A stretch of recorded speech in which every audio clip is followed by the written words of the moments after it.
I think it was just such a productive way to start my hairstyling journey straight out of school.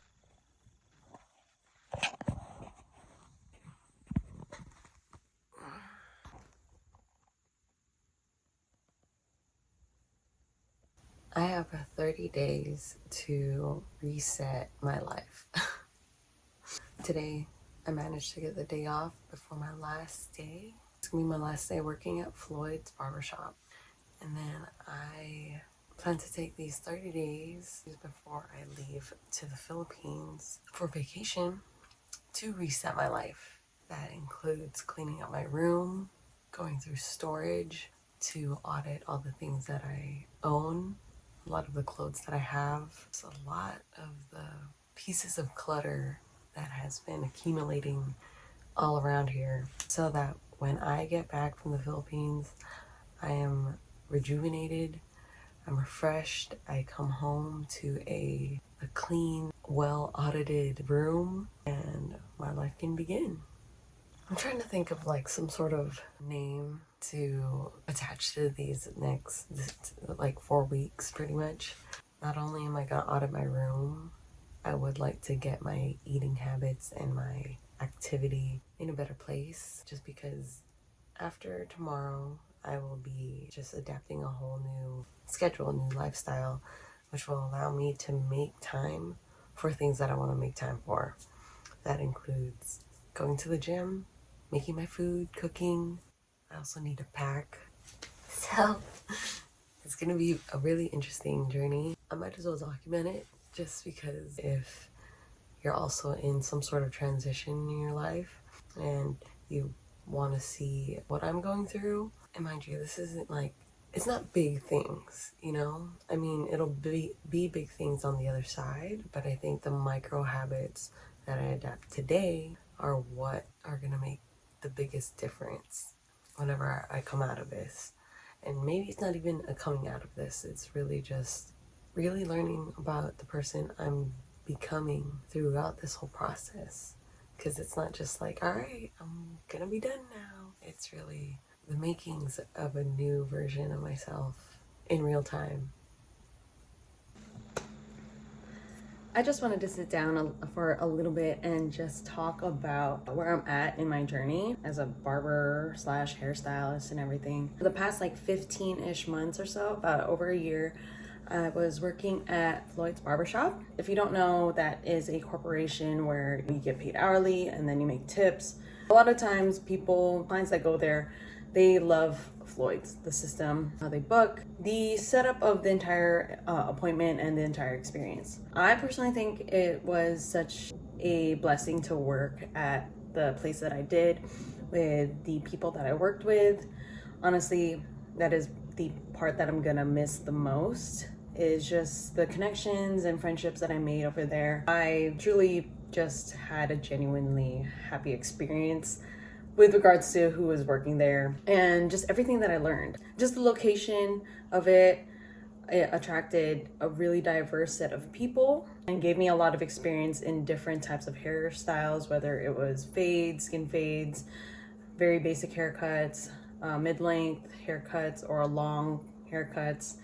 I didn't do a lot of styling because it's just not what I wanted to focus on while I was there. I think it was just such a productive way to start my hairstyling journey straight out of school. And it was kind of straight out of school, kind of not. I had gotten my license as a cosmetologist in January of 2023. I went back to school to do a barber crossover in the springtime. Finished school up in like July of 2023. And then a few months later, after, a couple of trips and vacations and stuff, I finally got licensed as a barber in October, which was a week after I started working at Floyd's. I don't know if that's confusing or anything, but I was already licensed as a cosmetologist, started at Floyd's, and then that very same week that I started is when I got my barber license. So now I'm dual licensed. That's really cool. For anybody that is coming straight out of school, I think getting hired at a corporation is great for your experience, because when I was a cosmetology student and a barber student, I was just not given enough practice in school like they would hope.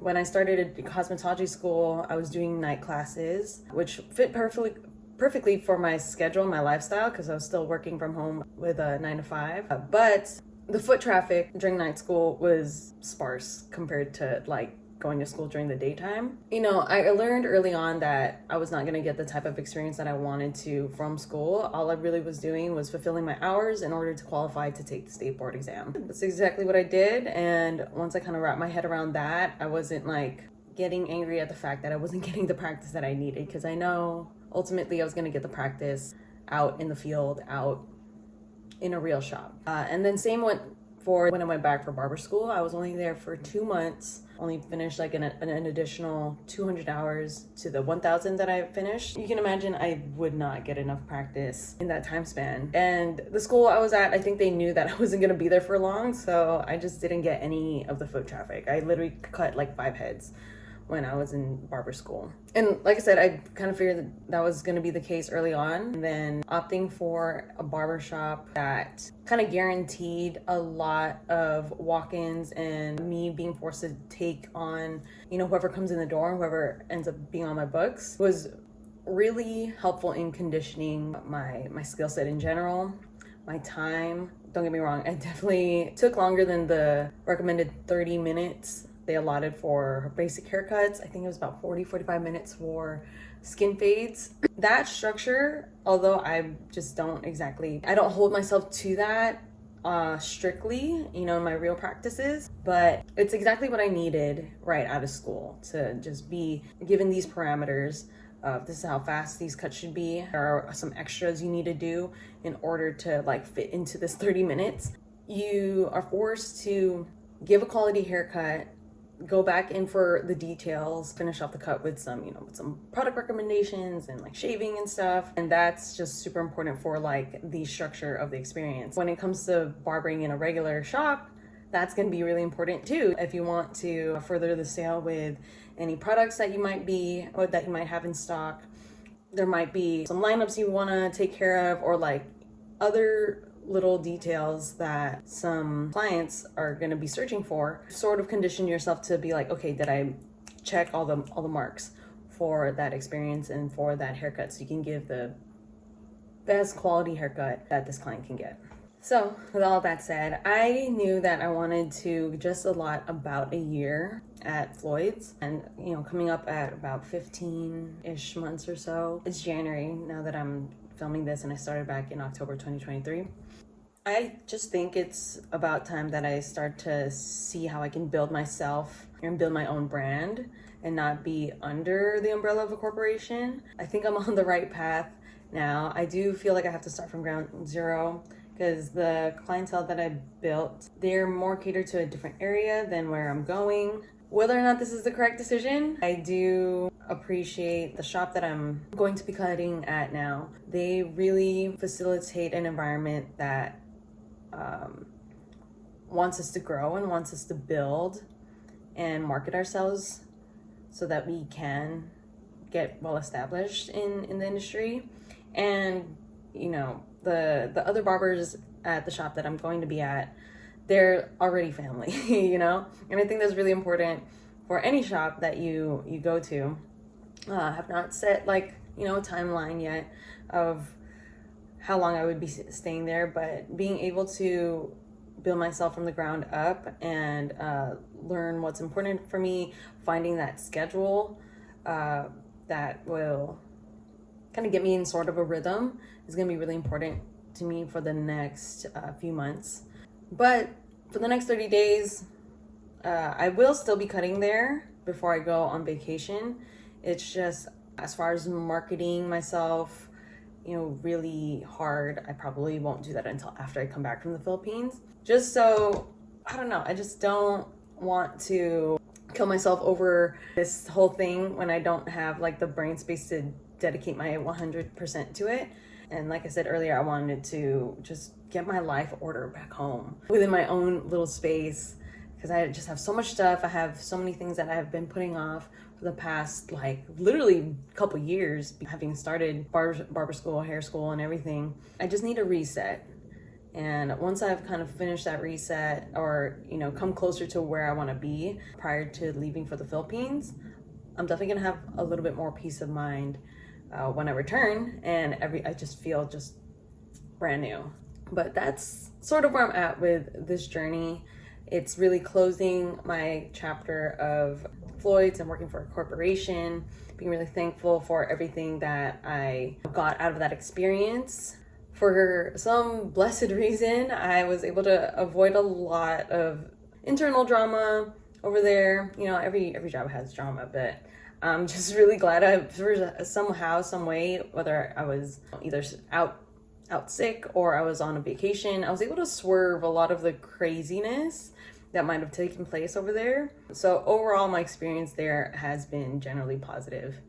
I'm just so elated for what I was able to take away from that and be able to move on to something that's, you know, pretty new. I felt like I started to become a big fish in a little pond in its own little right, although, you know, I was getting a really diverse clientele. I can feel the rhythm, I can feel the flow, which is great, you know, but then those were kind of signs that maybe I'm getting a little too comfortable and I need to find spaces and rooms where I am the beginner of everything. Being there for a year, I felt like I was just absorbing so many things. I felt like, I wouldn't say I'm an expert, but I just felt like it was time to grow. That's something that's really important to me, to just keep putting myself in environments that are a good kind of discomfort and good kind of like uncomfortable, so that I'm able to grow. Being thrown out into the wild, or I have to figure out being a business person,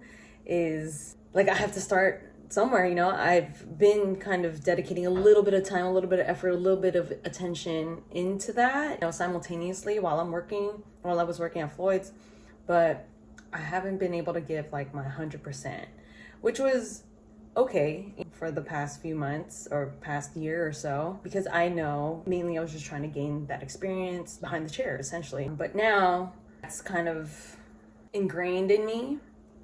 Now it's really important to start adding to those skills, not only as a stylist, but as a business person, as a business owner, as a fellow barber in the shop, being a well-rounded individual in the industry, and also expanding beyond just being behind the chair, which is a lot of what I'm starting to entertain. And the vision that I have is expanding even more. Taking everything here that's like in the ether and getting grounded is going to be really important.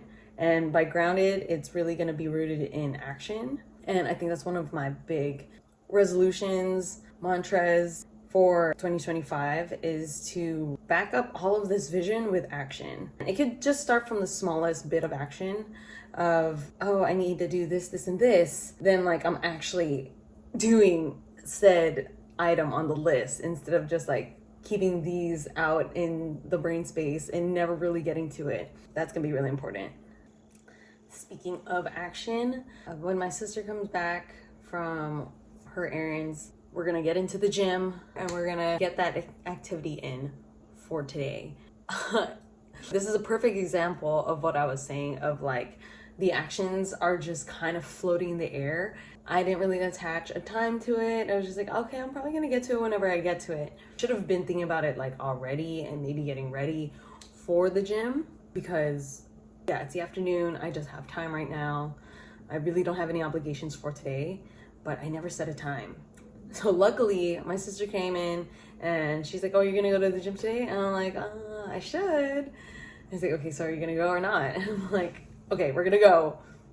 Yes, it's gonna be a good workout. We're gonna be going to the gym in the next hour or so. So until then, it's the end of the night and I feel like I had a pretty good day. Did everything I said I was gonna do. I did stop by the grocery store with my dad. Got a couple of items for some meal prep. Also went to the gym with my sister. Completed a workout. Very happy about that. Caught up with a friend, dear friend of mine, who is in Texas right now, and that was very heartwarming and made my day, just having great conversation. My nail is cut in half. I'm very sad about this. Doesn't matter. But I am going to wind down before I go to sleep. Try to edit a little bit of this video so that I can post it tomorrow. But I wanted to prepare for my last day tomorrow. Just get in a mindset. Just be thankful for the day I had, the days I've had, the year I've had, and the days ahead. I feel like this might be day 0 of this whole thing before I leave for the Philippines. I've yet to find a name for it. I'll figure it out then. But until then, thanks for tuning in while I chit chat and begin this transformation, whatever that might look like at the end of this. I'll see you tomorrow.